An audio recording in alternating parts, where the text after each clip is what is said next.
A folder hit the coffee table with a sound that seemed louder than it should have been. My wife, Vanessa, stared at it, then at me, her smirk still frozen on her face. "What's this supposed to be?" she asked, her voice dripping with condescension. I didn't answer, I just opened it and turned the first page toward her. Her eyes found the date, March 8th, 3 weeks ago. The blood drained from her face and then her knees gave out. Welcome to Cheating Story Exposed. Real stories, real justice, no sugarcoating. You know what? I notice many of you watching haven't hit that subscribe button yet. Here's the thing, we drop stories like this every single day. Stories about people who got played, got smart, and got even. If you want to see how these situations really end, subscribe now and turn on notifications. Trust me, you don't want to miss what happens next. My name is Cameron. I'm 38 years old, and I spent 12 years building a life with someone who thought I was too predictable to ever surprise her.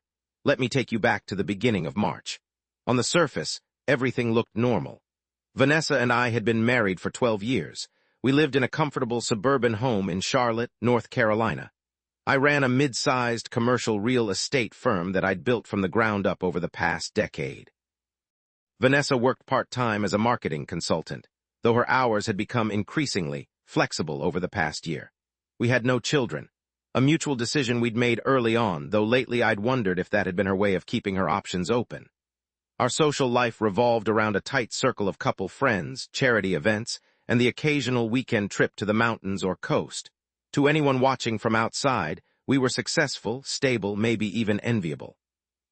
But inside our home, things had been slowly calcifying for at least 2 years. Conversations had become transactional. Intimacy had become scheduled and perfunctory. We operated as roommates who occasionally attended events together. Noticed changes in Vanessa over the past 8 months. Her phone was always face down. She'd started dressing differently, more effort for work meetings than she'd ever put in for me. There were unexplained charges on our credit card for restaurants I'd never been to, always explained away as client dinners. When I asked about her day, her answers were vague, rehearsed, but I'm not the type to jump to conclusions. I'm an analyst by nature and by profession. I deal in facts, numbers, and verified information. So instead of confronting her based on suspicion, I decided to gather data. It started small. I began noting patterns. The days she claimed to work late. The weekends she suddenly needed to go into the office. The Tuesday and Thursday evenings when she'd come home with takeout, saying she'd already eaten with colleagues. Then on February 14th, Valentine's Day, ironically, I found the first concrete evidence. She'd left her laptop open on the kitchen counter while she took a shower. I wasn't snooping. I'd walked past to make coffee and saw a message notification pop up on the screen. Can't wait to see you Thursday. Same place. Wear that dress I like. The sender was listed as JB Office. Clever. It could easily be explained away as a coworker. But something about the phrasing, the familiarity, the presumption, it sent a cold shock through my chest. I didn't react. I made my coffee. I said nothing. When she came downstairs, I wished her a happy Valentine's Day and handed her the bracelet I'd bought weeks earlier. She smiled, kissed my cheek, and said it was beautiful. That night, lying in bed next to her while she scrolled through her phone, I made a decision. If this was what I thought it was, I needed proof. Real proof. Not suspicion, not gut feelings, evidence that would hold up in court if it came to that. The next morning, I contacted a private investigator named Rita Castellano. She came recommended by a business associate who'd gone through his own difficult divorce. Rita was in her 50s, former law enforcement, and she had a reputation for being thorough, discreet, and expensive. We met at a coffee shop 40 minutes from my home. I showed her the message. I gave her Vanessa's schedule, her car information, and a list of her known associates. Rita didn't judge, didn't offer sympathy, didn't make assumptions. She simply took notes and quoted me a retainer. Most cases like this, she said, we have confirmation within 2 weeks. The question is whether you want surveillance only or if you want documentation that's court admissible. I want everything, I told her. Photos, videos, timestamps, locations. If she's doing what I think she's doing, I want evidence that's ironclad. Rita nodded. Then you'll have it, but here's my advice. Once you know, you can't unknow. Make sure you're ready for whatever we find. I was ready, or at least I thought I was. Evidence mounts. Rita's first report came back on February 22nd. Vanessa had met a man at the Sheraton downtown at 2:30 p.m. on a Thursday afternoon. They'd entered together, stayed for 2 hours and 17 minutes, and left separately. Rita had photos, them in the lobby, entering the elevator, Vanessa's car leaving the parking garage. The man was identified as Jordan Blake, 34, a senior account executive at the marketing firm where Vanessa did contract work. Married, 2 kids, the second report came March 1st. Another hotel, this time the Hilton, same pattern. Rita had even managed to confirm they'd checked in under his name, though she couldn't access the room itself without crossing legal lines. By March 5th, I had documentation of 4 separate meetings over 3 weeks. The pattern was clear, methodical, and frankly insulting in its predictability. Every Tuesday and Thursday when she claimed to be working late or meeting clients. But I still said nothing to Vanessa. Instead, I took a different kind of action. On March 6th, I met with my attorney, Lawrence Pritchard. Lawrence had handled the legal formation of my business 7 years ago and had become something of a mentor. He was 62, silver-haired, with the kind of calm, methodical demeanor that made clients feel simultaneously protected and slightly terrified of crossing him. I brought Rita's reports. I brought our financial records.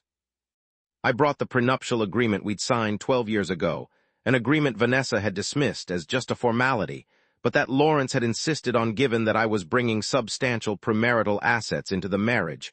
Lawrence spent an hour reviewing everything. Then he looked up at me. "This is textbook adultery," he said. "North Carolina is one of the few states where this still matters in divorce proceedings.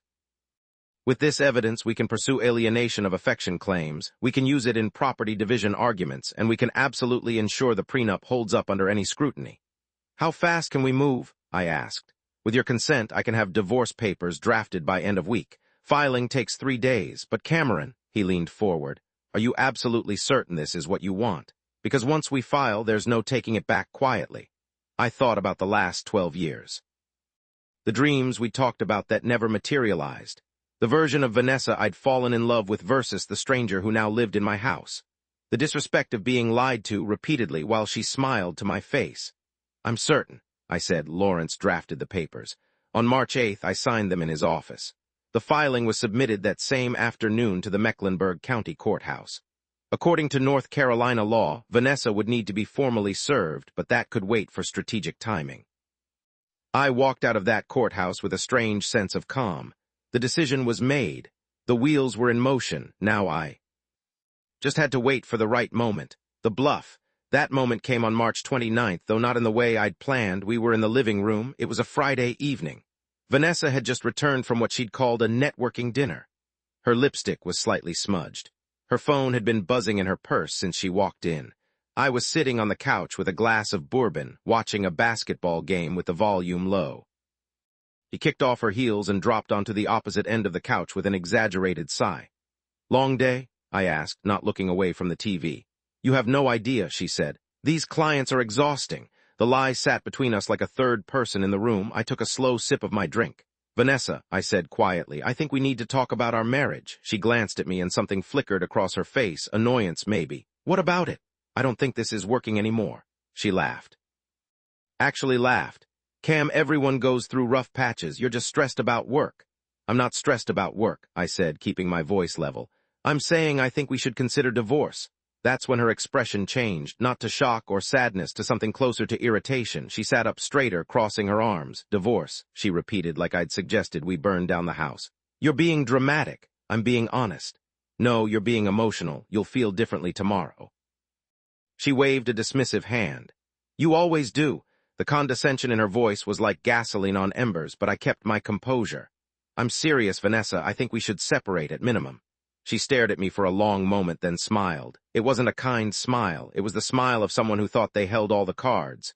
"Cameron," she said slowly, "you're not going to divorce me. You're too comfortable, too predictable. This is just you trying to get my attention." She leaned back, utterly relaxed. "You're bluffing." Those 2 words, "you're bluffing," echoed in my head, the absolute certainty in her voice, the smugness, the assumption that I was too weak, too passive, too comfortable to ever actually follow through. I didn't respond. I just stood up, walked to my office, and retrieved the folder I'd kept locked in my desk drawer for 3 weeks. When I came back, she was scrolling through her phone, not even pretending to care about the conversation anymore. I dropped the folder on the coffee table in front of her. "What's this supposed to be?" she asked without looking up. "Open it." Something in my tone made her glance at me. Then with exaggerated patience, she set down her phone and opened the folder. The first page was the filing cover sheet. Mecklenburg County Courthouse, case number, her name and mine. The words complaint 4 absolute divorce in bold letters at the top, and the date, March 8th. 3 weeks ago. I watched her face as she processed it. Confusion first, then disbelief. Then her eyes tracked to the signature line, mine, witnessed and notarized. She flipped through the pages, property division schedules, asset declarations, grounds for divorce, adultery. Attached behind it were 3 printed photographs from Rita's surveillance. Vanessa and Jordan Blake entering the Sheraton, time-stamped, dated, unmistakable. This isn't. She was stammering, her hands were shaking. You couldn't have. When did you? March 8th, I said calmly. 3 weeks ago, while you were at your Thursday work meeting. Her face went white. She stood up suddenly, and then like a marionette with cut strings, her knees buckled. She caught herself on the arm of the couch, but barely. She wasn't crying, she was hyperventilating. Cameron, wait, this is a mistake. It's not a mistake. We can fix this, we can go to counseling, we can. I met with a marriage counselor 5 months ago, I said quietly. I went. Alone, I asked her what options existed when one partner suspected infidelity. She told me to gather evidence, protect my assets, and decide if the marriage was worth saving. I paused. I did all 3. Vanessa's mouth opened and closed soundlessly. Her eyes were darting around the room like she was looking for an exit from reality itself. Jordan, she finally whispered. You know about Jordan? I know everything about Jordan. His address, his wife's name, his children's schools. I know which hotels you prefer. I know you've spent $4,300 on hotel rooms using the credit card attached to our joint account. I kept my voice calm, factual. I have 18 separate documented instances of adultery over the past 6 months. North Carolina law only requires 1. She collapsed onto the couch, her head in her hands. This can't be happening. You're supposed to. You wouldn't actually. Divorce you? I finished. I already did. The papers are filed. You'll be formally served within the next 72 hours, but I thought you deserved to hear it from me first. Professional courtesy. Cameron, please. Her voice cracked. Please, we can fix this. I made a mistake. It's over with him. I'll end it. I'll do whatever you want. You made a choice, I corrected. Repeatedly, for 6 months, while looking me in the eye and lying about where you were, who you were with, what you were doing. I'm sorry, she was crying now, tears streaming down her face. I'm so sorry, Cam. Please don't do this. Please. I felt nothing. That was the strangest part. I'd expected anger, sadness, maybe even satisfaction. Instead, I just felt finished. This isn't about punishment, Vanessa. This is about respect. You lost mine the moment you decided I was too comfortable, too predictable to ever stand up for myself. She grabbed at my arm. What can I do? Tell me what I can do to fix this. I gently removed her hand. You can sign the papers when you're served. The prenup is clear. The house is mine. It was purchased with my premarital assets. The business is mine. Our joint accounts will be divided according to contribution, which my accountant has already calculated. You'll get your car, your personal property, and what the court deems fair given the circumstances. You're taking everything. Her voice was rising toward hysteria. I'm taking what's mine. You're keeping what's yours. That's how this works. She was sobbing openly now, her face in her hands, her shoulders shaking.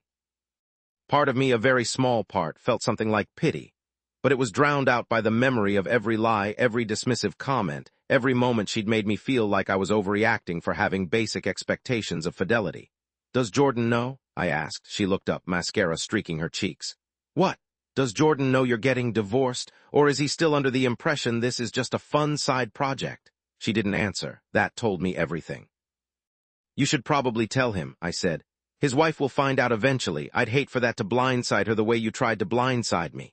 You told his wife? Vanessa's voice was strangled. Not yet, but my attorney has prepared a courtesy letter for her along with copies of the evidence. Whether she receives it depends on whether you and Jordan cooperate with the process. I paused. I'm not a vindictive person, Vanessa, but I am a thorough one. She stared at me like I was a stranger. Maybe I was. Maybe the Cameron she'd married, the one who'd have accepted excuses, who'd have gone to counseling, who'd have tried to salvage something broken beyond repair. Maybe that person had died somewhere around the second hotel receipt. Where will I go? She asked quietly. That's not my problem anymore. But you have friends, you have family, and you have a job. You're a resourceful person. You'll figure it out. I walked past her toward the stairs. Halfway up, she called after me. Really did love you, Cameron, at the beginning. I stopped, didn't turn around. I know I loved you too, but love without respect is just decoration, and you stopped respecting me a long time ago. I went upstairs, closed the door to my office, and sat in the dark for a while. Outside, I could hear her crying. Then her phone rang. Then her voice, muffled, pleading with someone, probably Jordan. I opened my laptop and sent an email to Lawrence. She knows. Proceed with service. Aftermath. Vanessa moved out 3 days later, staying with her sister in Raleigh.